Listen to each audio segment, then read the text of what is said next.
Juntos na Seara com o pastor Alcione Tadeu. Abra sua Bíblia em Efésios capítulo 4 e vamos ver a orientação da palavra. Como é possível? O que temos que fazer? É necessário, nos dias de hoje, viver como Jesus viveu? Vamos pensar um pouquinho sobre esse assunto. Efésios capítulo 4, diz assim o versículo de número 17. 17 de Efésios capítulo 4. Assim eu lhes digo, verso 17, Efésios 4, e no Senhor insisto, que não vivam mais como os gentios que vivem na inutilidade de seus pensamentos. Eles estão obscurecidos no entendimento e separados da vida de Deus por causa da ignorância em que estão, devido ao endurecimento de seu coração. Tendo perdido toda a sensibilidade, eles se entregaram à depravação, cometendo com avidez todo o espírito de impureza. Todavia não foi isso que vocês aprenderam de Cristo. De fato, vocês ouviram falar dele e nele foram ensinados de acordo com a verdade que está em Jesus. Quanto à antiga maneira de viver, vocês foram ensinados a despir-se do velho homem, que se corrompem por desejos enganosos, e a serem renovados no seu modo de pensar, e revestir-se do novo homem, criado por semelhante a Deus em justiça e em santidade provenientes da verdade. Portanto, cada um de vocês deve abandonar a mentira e falar a verdade, pois todos somos membros do corpo. Quando vocês ficarem irados, não pequem. Apaziguem sua ira antes que o sol se ponha. Não deem lugar ao diabo. O que furtava, não furte mais. Antes trabalhe, fazendo algo de útil com as mãos, para que tenha o que repartir com quem estiver necessidade.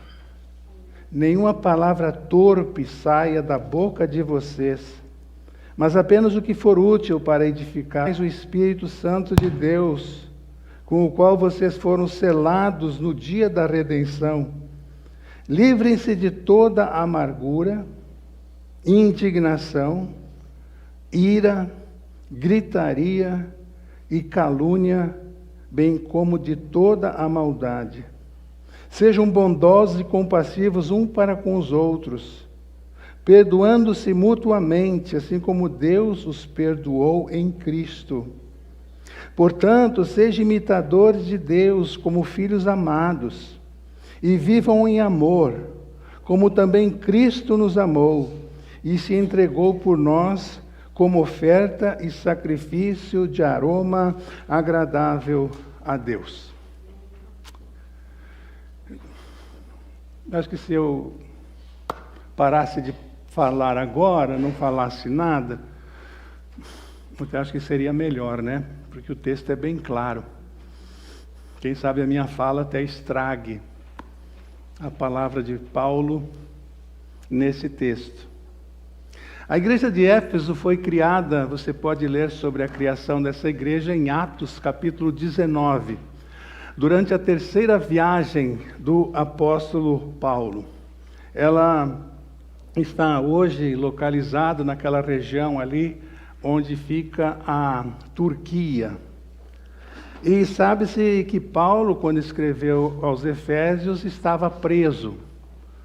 Há uma dúvida entre os estudiosos se ele estava preso em Roma ou na própria cidade de Éfeso, ali por volta do ano 64, 65, depois de Cristo, um pouco tempo antes por causa do nome de Cristo. Eles não tinham culpa para punirem, para matarem o apóstolo Paulo.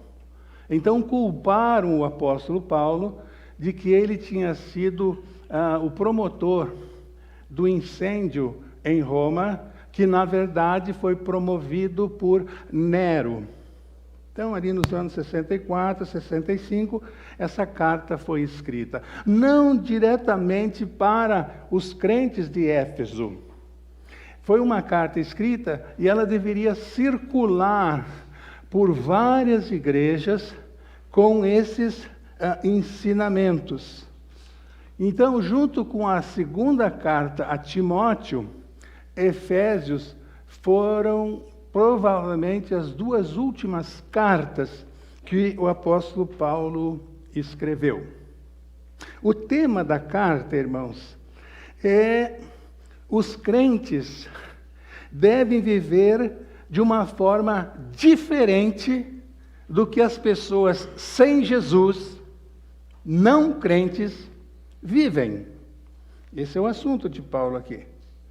Devem fugir daquele comportamento anterior à sua decisão, antes de conhecerem Cristo, fujam de tudo aquilo e comecem a viver de uma forma totalmente diferente.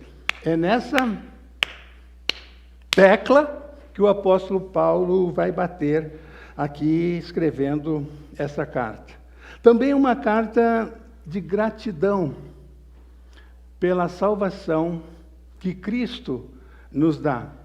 E ele vai dizer que a nossa salvação é algo imerecido. Realmente é uma graça de Deus. O que é graça? É favor imerecido. Não merecíamos, mas Deus nos salvou. Deus salva a vida, enquanto aqui nesse mundo entregam sua vida, seu coração para Jesus. Se encontram abertos. Graça, favor imerecido. Me veio uma reflexão interessante uma noite dessas, orando, lendo um pouco da Bíblia antes de dormir. Ano após ano, não é isso, irmãos? Dia após dia.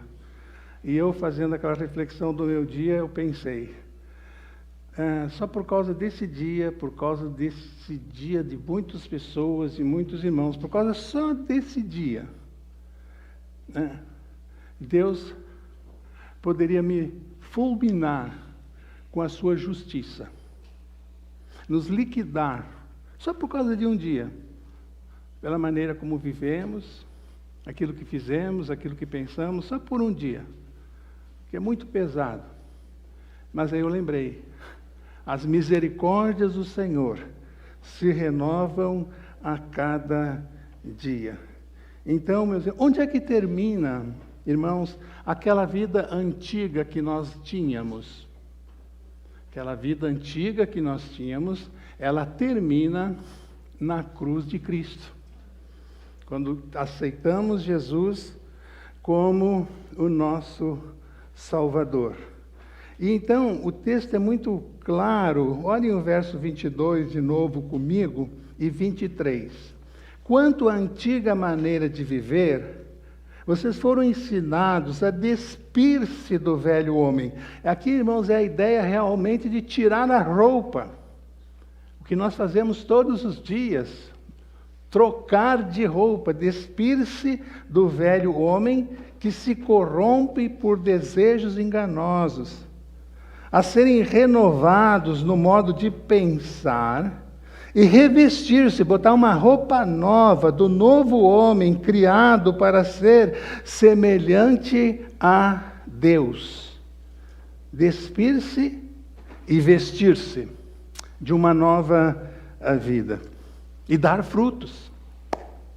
Jesus deixou isso muito claro. Os irmãos já pensaram que uma árvore, imagine aí uma fruta que você goste.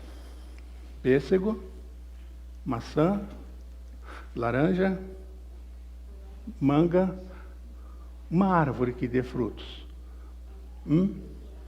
Vocês já viram que a árvore, ela não come o seu fruto? Quem se aproveita dos frutos? as pessoas ao redor, animais ao redor, outros que se aproveitam do fruto de qualquer árvore, de qualquer fruto que uma árvore dê. Outros. Exatamente isso que a Bíblia diz, que nós devemos dar frutos para que aqueles que estejam ao nosso redor usufruam desses frutos. Que frutos, então vem a pergunta, nesse primeiro domingo do ano, que frutos nós temos dado, com os quais as pessoas ao nosso redor têm se alimentado espiritualmente. Entenderam a ideia da árvore? Dar frutos. Que frutos temos dado? Porque outros ao nosso redor que irão usufruir, se aproveitar, se alimentar desses frutos. Deem frutos de Jesus. Aquela árvore que não dá fruto é cortada e jogada no fogo. Forte essa palavra de Jesus lá no Sermão da Montanha. Vamos ver aqui, antes de comermos o pão, bebermos do cálice, a lista que Paulo coloca do que o crente não faz.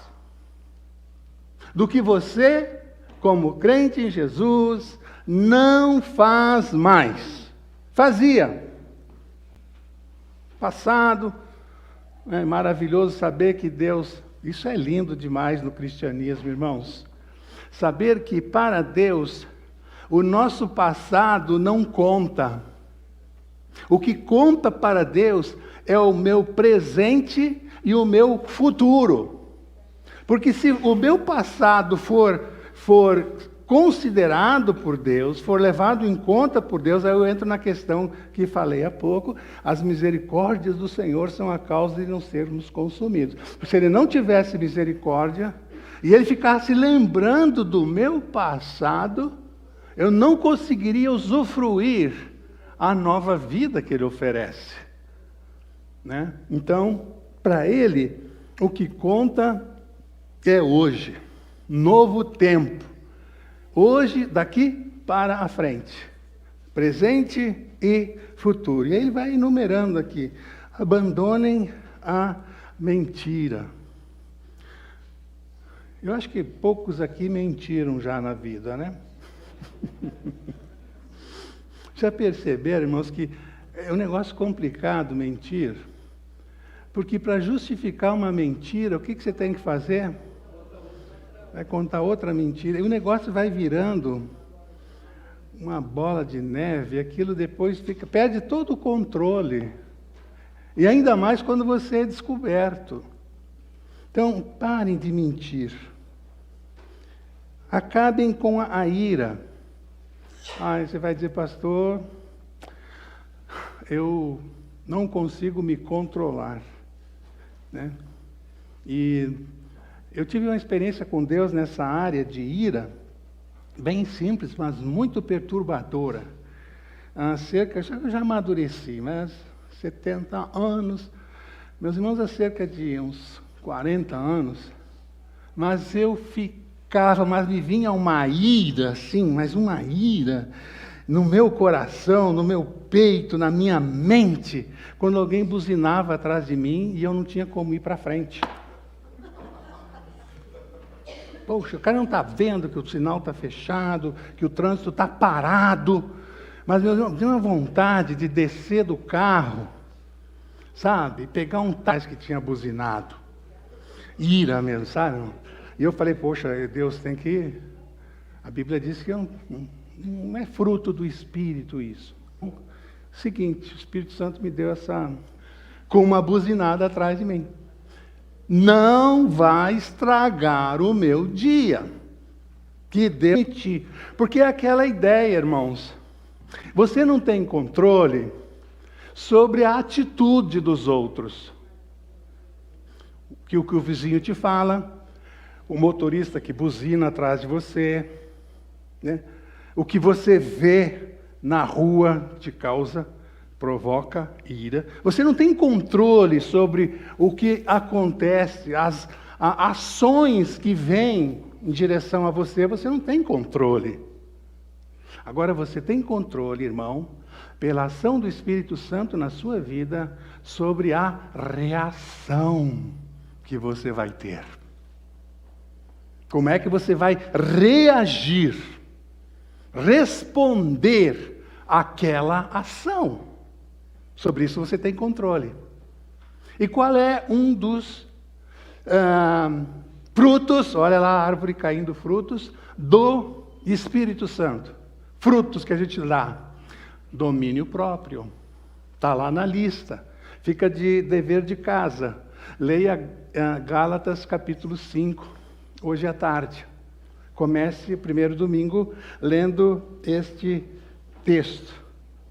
Aquela explosão. Diz o texto, não dê lugar ao diabo. Está aí no texto. Controlem aí, não, que é a oportunidade do diabo.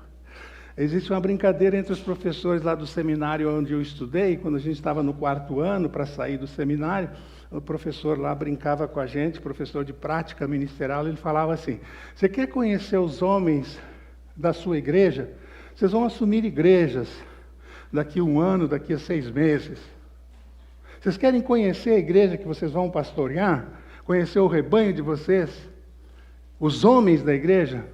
Leva eles num sábado para jogar futebol. É verdade, irmãos, porque ali, quem é homem aí está entendendo o que eu estou falando. Quem joga futebol ou jogou futebol sabe do que eu estou falando. Leva para jogar futebol. Então, controla a ira, não dá lugar ao diabo, manifesta na sua vida, meu irmão, o domínio próprio. Aquele que rouba, não rouba mais. Antes, trabalhe. Meus irmãos, tem pessoas que dizem, e querem inclusive pegar a Eva de jeito lá no céu, que trabalhar é fruto do pecado. Não. Então a Eva é a culpada e a Eva vai se ver comigo, né? Mulheres geralmente falam isso. Irmãos, trabalhar não é fruto do pecado. Adão e Eva cuidavam do jardim, tinham uma tarefa diária para fazer. O fruto do pecado é o cansaço, o suor. Isso que é fruto do pecado. Trabalhar é exercício, trabalhar é bom, trabalhar não engorda, né? Então, aquele que roubava, não roube mais. E nós consideramos roubo o roubo de um carro, o roubo no banco. Assaltaram um banco. Aí roubou. Entraram na casa e limparam, levaram tudo. Aí roubou. Meus irmãos, e quando a pessoa entra no supermercado, pega aquele pacote de biscoito e fica andando no mercado, procurando as outras mercadorias e comendo aquele biscoito, lá quase na fila, amassa o papel, joga para baixo do caixa e passa. Quando fica perto das frutas, acaba com o saquinho de uva ali. Conhecem pessoas assim? Tem isso nos mercados ou eu estou exagerando, irmãos? Existe isso, todo o mercado, observem, tem isso. E dá uma volta ao redor do tomate, olha o pepino, olha a cenoura, mas não compra e volta onde? Na banca da uva. Enquanto ele não vê aquele saquinho de plástico acabado, ou pela metade, não vai embora. O que é isso? Como é que nome se dá para isso, irmão? Diversão? Roubo. Está roubando. É roubo também. E aí tem mínimas coisas que a gente faz, que até crentes fazem, que é roubo. Diante da palavra de Deus é roubo. Nenhuma palavra torpe.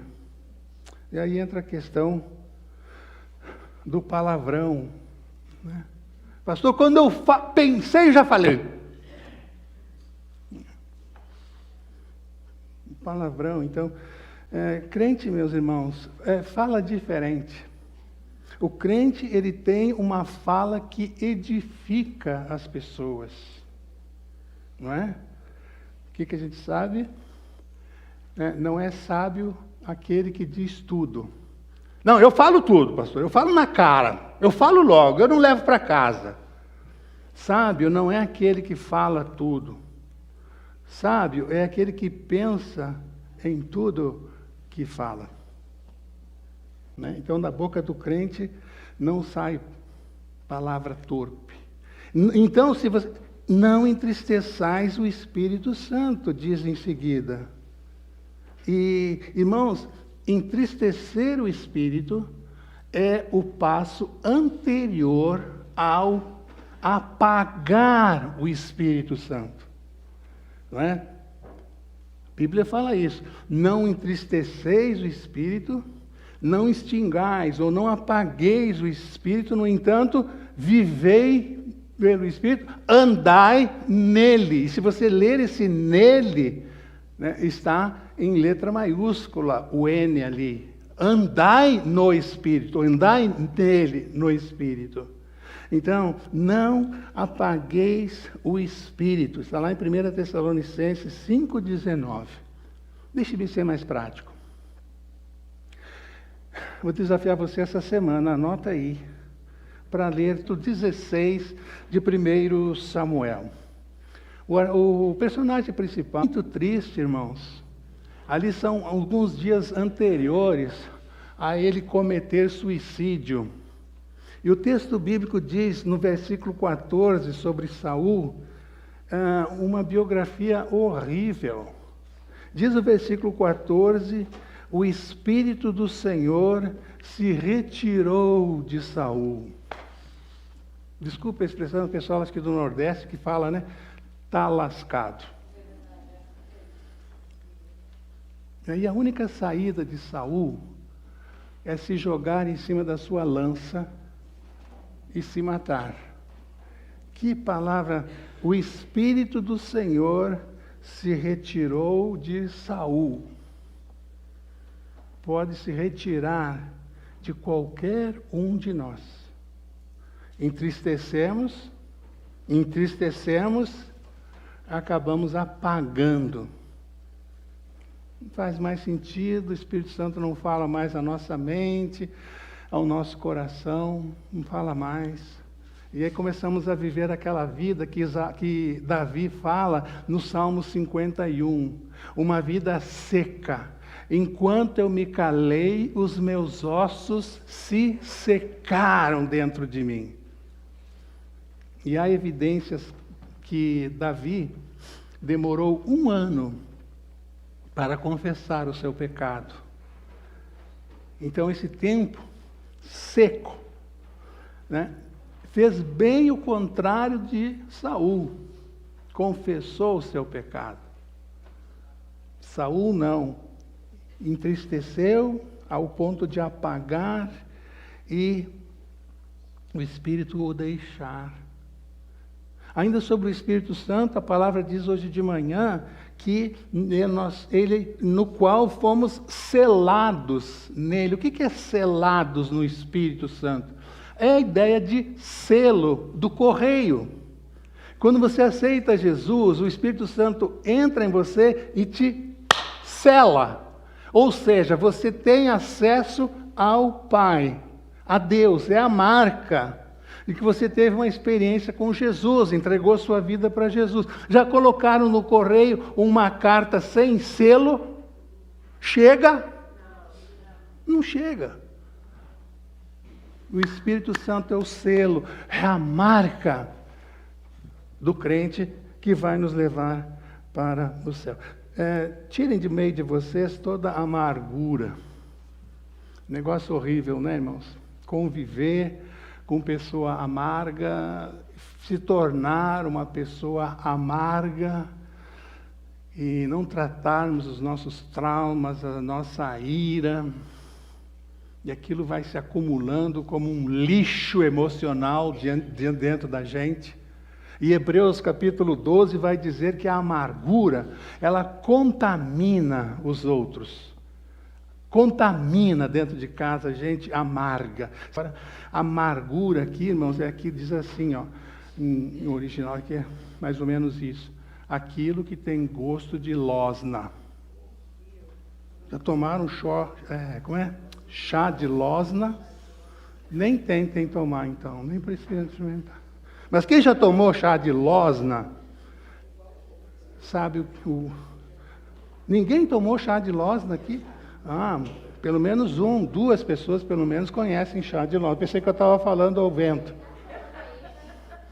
Entendeu? Então, tem o sabor, uma pessoa amarga, ela tem o sabor de losna. As pancadas da vida vão endurecendo o coração dela. E os irmãos sabem, né? Se você não se trata nas suas emoções, na medida que você vai ficando com mais idade, mais velho, você vai piorando com as suas amarguras, o seu lixo emocional, né?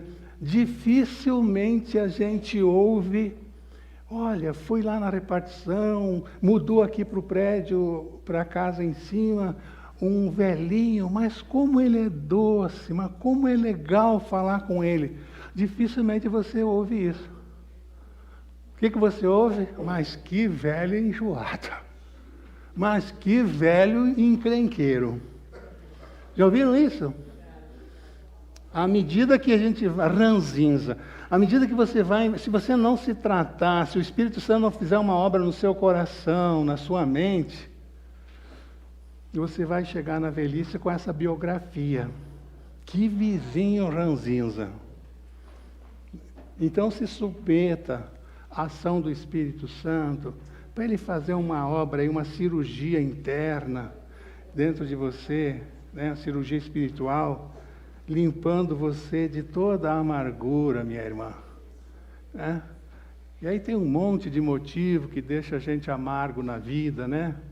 Uma enfermidade, a perda de um querido, a perda de um trabalho, a perda de um filho, né? Algum trauma de infância não resolvido. Tudo lixo que a gente acumula dentro da gente, né? Toda indignação, aqui é uma ira intensa, né? Ódio, raiva. Então, não tem lugar na vida do crente. Antes tinha, agora não tem mais. Já falei sobre a ira agora há pouco. Toda gritaria. Nas nossas casas é muito comum isso, né? Meu pai, gritaria dentro de casa. Cada um quer falar o quê? Mais alto que o outro, principalmente na hora de uma discussão, na hora de uma discórdia. Aliás, existe uma gritaria legal. Tem uma gritaria muito boa. Quando você recebe um parente que você não vê há 10 anos no aeroporto. Que gritaria que fazem ali, né? Atrapalham a saída das outras pessoas, tropeçam na mala das outras pessoas. É uma alegria, uma gritaria, né? De alegria. Essa é a gritaria santa. Quando você recebe, o filho é aprovado numa faculdade, né? Uma festa de casamento, que a gente espera os noivos ali na saída do templo e faz aquela gritaria de alegria por aquele momento. Mas essa gritaria que o texto bíblico está falando é aquela coisa que até o cachorro vai para baixo da mesa, né, dentro de casa. Um querendo falar mais alto que o outro. Toda espécie de gritaria. Calúnia, olha que negócio interessante aqui. Calúnia é você afirmar algo negativo sobre uma pessoa e não ter como provar isso. Isso é calúnia. No Brasil, recordando aqui meus tempos de estudante de direito, artigo 138 do Código Penal. Você pode ser preso de 3 a 6 anos por calúnia. Aqui nos Estados Unidos também dá cadeia. Uma pessoa caluniada pode levar à corte. Da seriedade da coisa. Falar de alguém mal sem ter provas. Caluniar alguém. Eu estou me lembrando daquela senhora velhinha na igreja que não falava mal de ninguém. Já pensaram numa pessoa assim? Ela não falava mal de ninguém. Aí um jovem falou, hoje eu pego a irmã. Vou tomar café com ela. Na hora do café. Sentaram. Ele foi lá, pegou o café, sentou na frente dela e começou a falar mal do diabo. Ela só falava coisa boa das pessoas, né? Porque o diabo, minha irmã? Porque o diabo, minha irmã? E ela só tomando o café dela e ouvindo. A irmã não concorda comigo? Ela falou, mas que ele trabalha, né, irmão?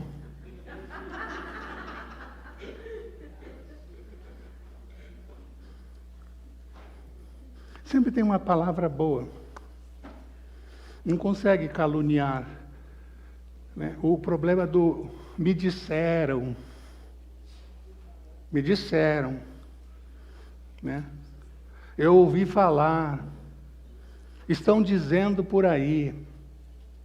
Você acaba caluniando alguém e depois para consertar isso é muito complicado. Né? Olha o capítulo 5, verso 3, irmãos. Outra coisa que nós fazíamos, que crente não faz mais.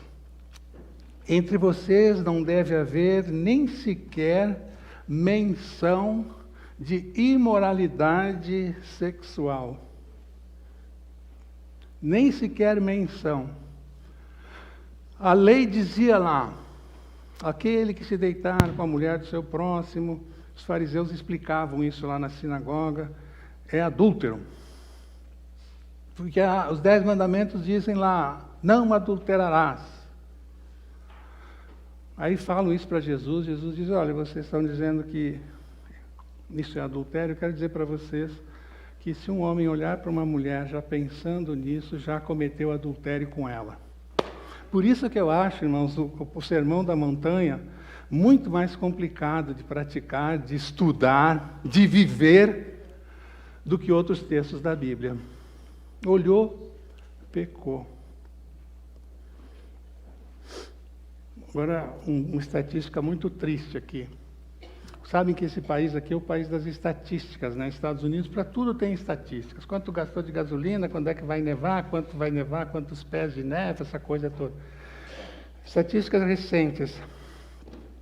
Olha só, irmãos.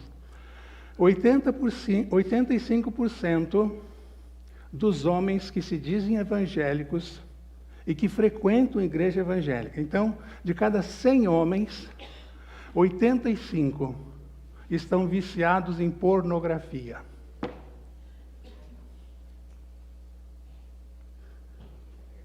E o acesso de mulheres à pornografia não para de crescer dentro das igrejas. Com o acesso de quê? Fácil? A internet, ao celular. Então, vou repetir aqui, irmãos, indo direto no ponto.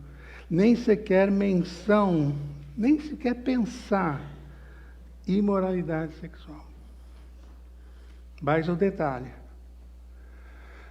O vício na pornografia, a prática da pornografia, é pior do que o uso de cocaína.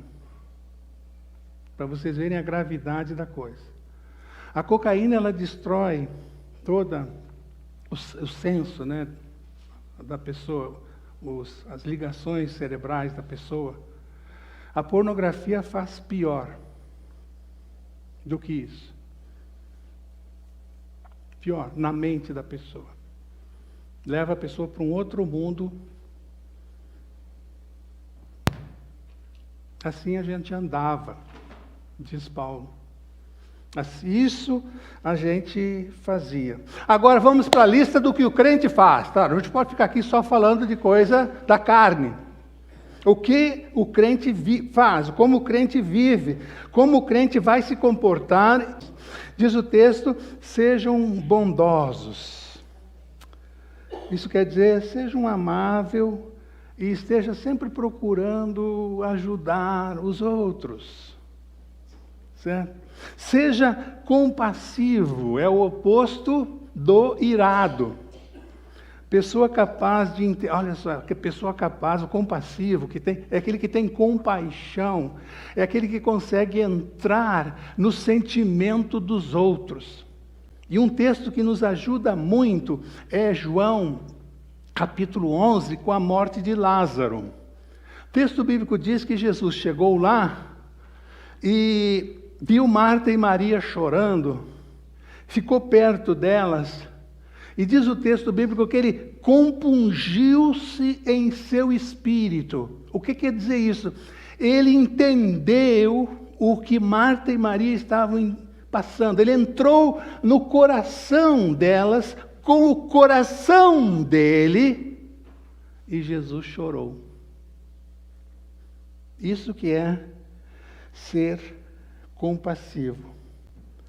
Perdoando-nos. O texto continua falando daquilo que o crente faz, né?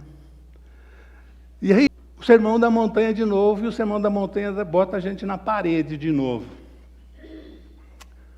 Mateus 6. O Sermão da Montanha está em Mateus 6 e 7.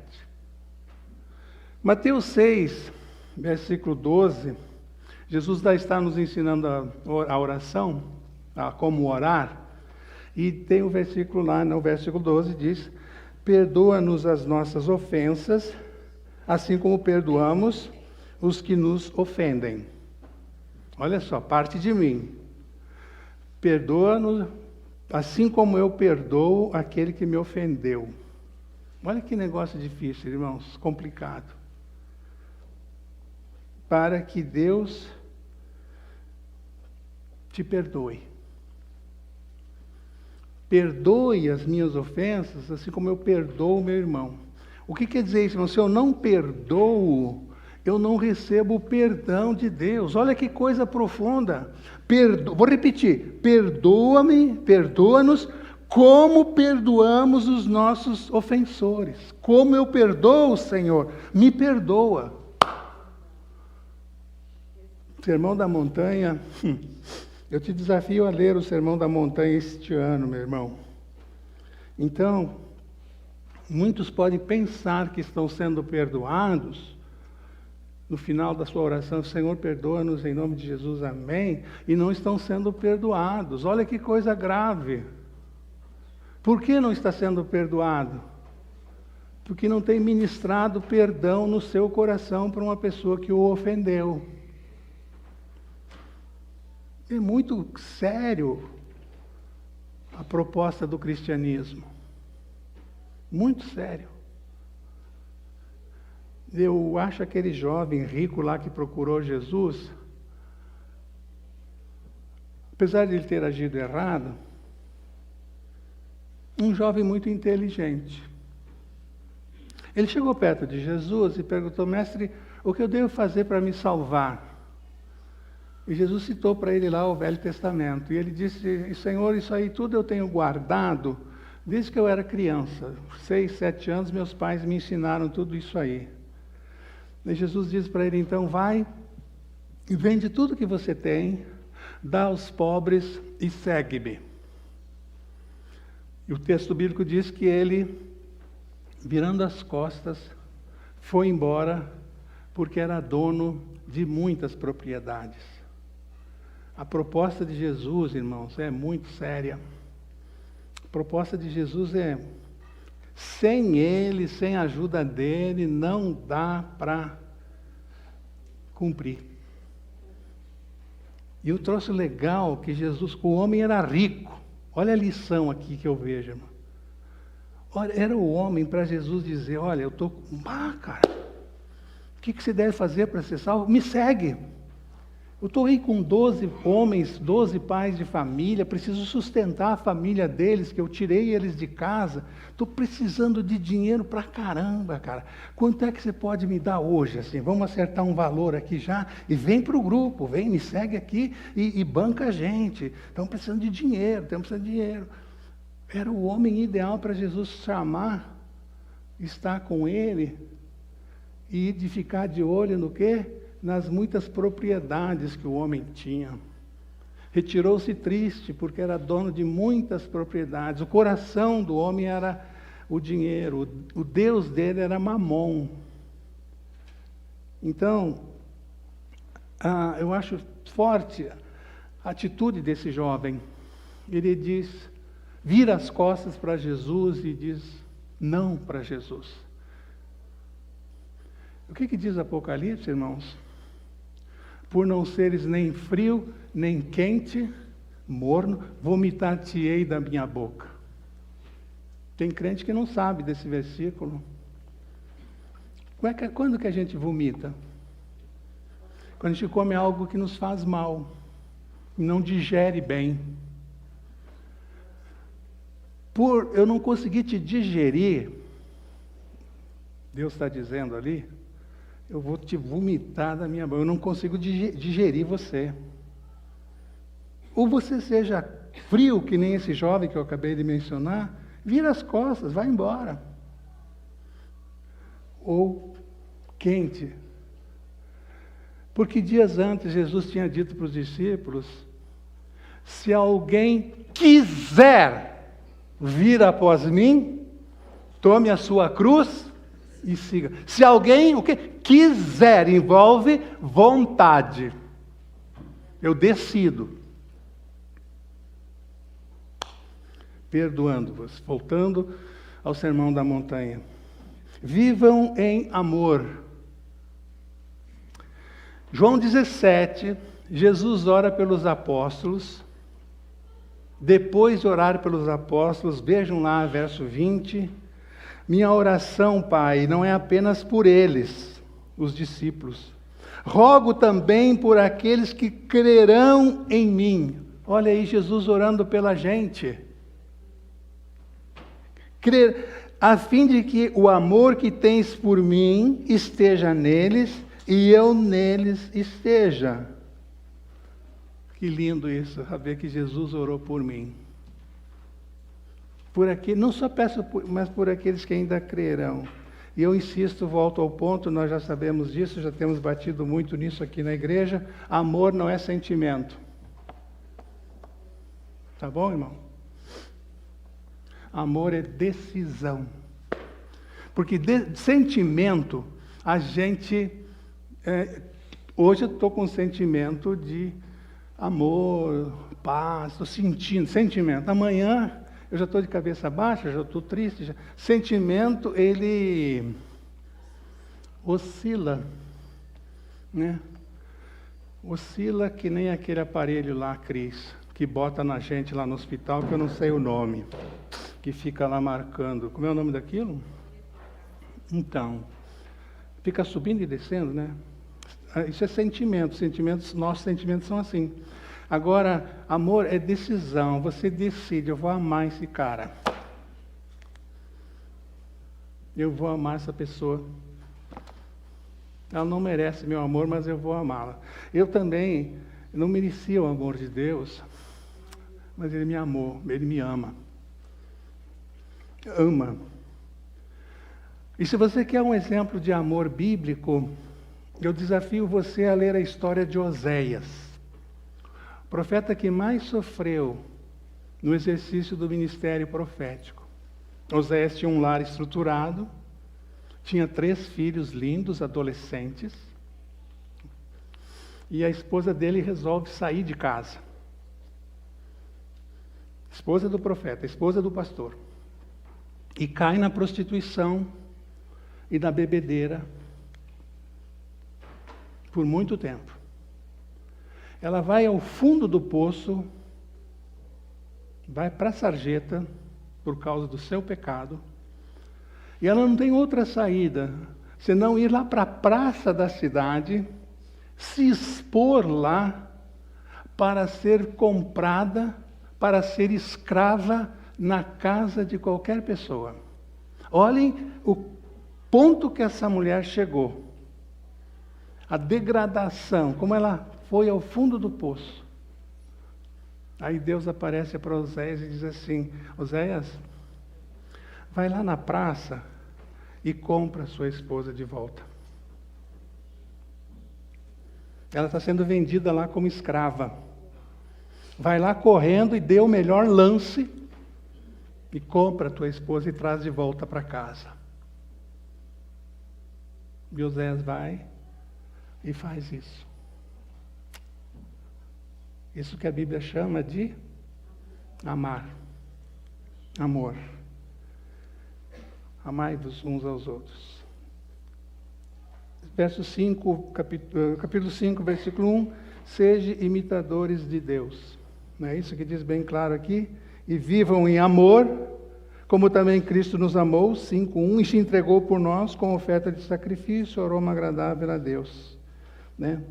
Portanto, sejam imitadores de Deus. E o apóstolo Paulo é um santo mesmo, né? Ele vira para nós em 1 Coríntios capítulo 11 e diz para aquela igreja, e diz para a nossa igreja: sede meus imitadores, como eu também sou de Cristo. E se o nosso Deus, irmãos, é o Deus de Paulo, então dá para viver como Jesus viveu. No capítulo 5 mesmo, no verso 8, diz: outrora vocês eram trevas, mas agora vocês são luz. Continuando em Efésios, aqui no capítulo 5 ainda, pode conferir comigo, irmão, aí no verso 18, Paulo diz, a palavra diz: não se embriaguem com vinho, que leva à libertinagem, ou seja, todo tipo de pecado, mas deixem-se encher pelo Espírito. Assim como o vinho controla a mente de uma pessoa e ela fica bêbada, deixe o Espírito Santo controlar a mente de vocês e o coração de vocês e fiquem bêbados do Espírito Santo. Essa é a ideia aqui. Não vos embriagueis com vinho, mas enchei-vos do Espírito. Só assim, irmãos, dá para a gente viver como Jesus viveu. Com o Espírito Santo tomando conta de nós. Vou terminar contando a história de dois americanos chamados John. Um é John Hyde. John Hyde viveu de 1865 a 1912. E seu pai tinha um grande amigo que queria ser missionário, mas nunca conseguiu ir para o campo missionário por causa de família, falta de estudo.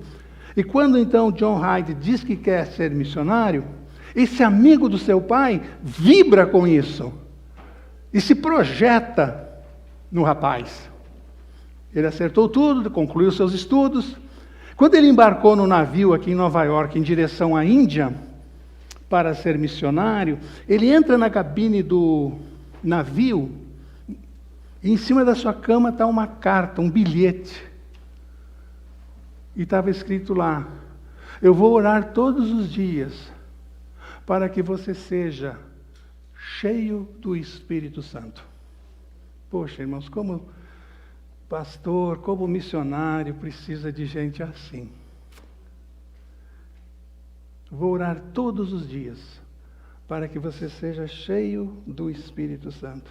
Em 1910, aconteceu um avivamento nunca visto na Índia, por causa da vida cheia do Espírito Santo de John Hyde.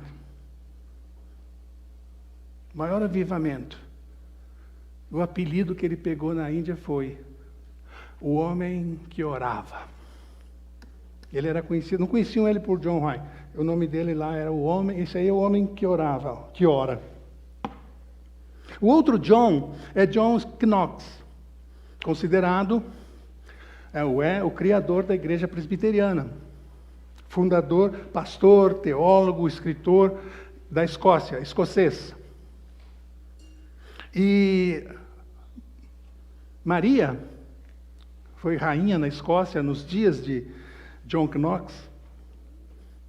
A rainha Maria dizia que eu temo mais as orações de John Knox do que um exército de 10.000 homens que nos ataque.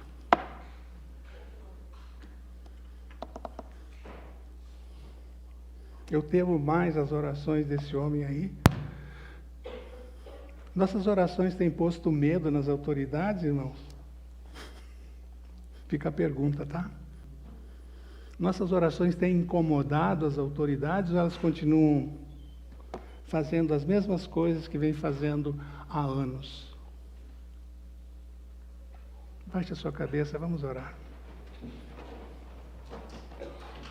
Viver como Jesus viveu. Esse deve ser o nosso propósito.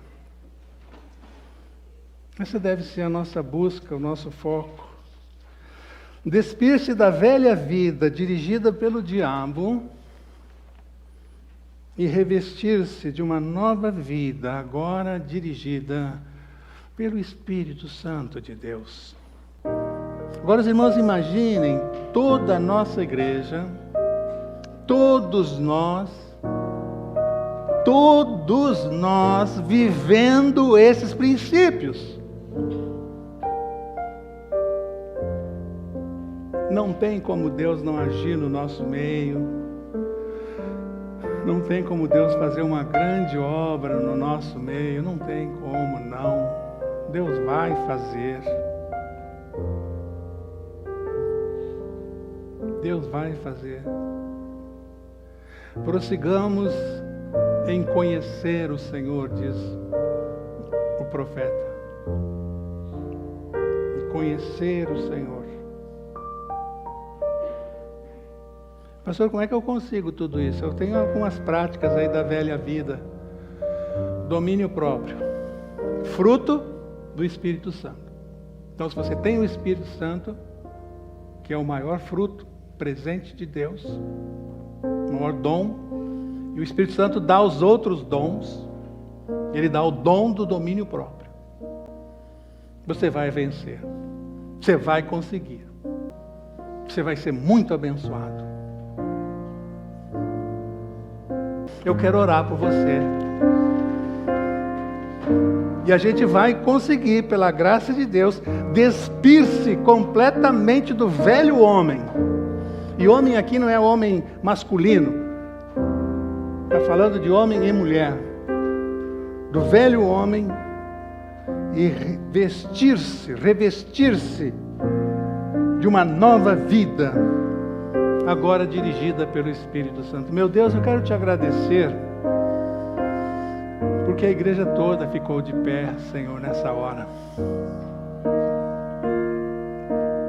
Louvado e engrandecido seja o teu nome, por aquela obra, Senhor, que tu estás fazendo agora no coração de cada um, a começar pelo meu. Muito obrigado, Pai. Muito obrigado. Então, Senhor, nós nos colocamos nas tuas mãos hoje de manhã e falamos como Isaías. Eis-me aqui, Senhor. Queremos ter um ano diferente. Queremos viver revestidos da tua unção, do teu poder. Que as pessoas vejam isso. Possamos dar bons frutos. E ganharmos almas para Jesus, Senhor. Ganharmos almas para Jesus. Ajuda a gente, Senhor, no nosso ambiente de comunhão aqui na igreja, Pai. Que nada da nossa velha vida se manifeste entre nós. Mas só com a tua ajuda, Senhor, que a gente vai conseguir isso. Porque nós somos carnais. E como Paulo disse, Senhor, aquilo que nós queremos fazer, a gente não faz. E o que a gente não quer fazer, a gente faz. Nos ajuda, Senhor. Nos ajuda. Pega a nossa mente, nosso coração e ajuda a nossa igreja esse ano a ser mais santa, mais consagrada a Ti, a ter experiências contigo, Senhor. Nos ajude, Pai. Eu oro, eu falo contigo em o nome de Jesus. Amém, Senhor.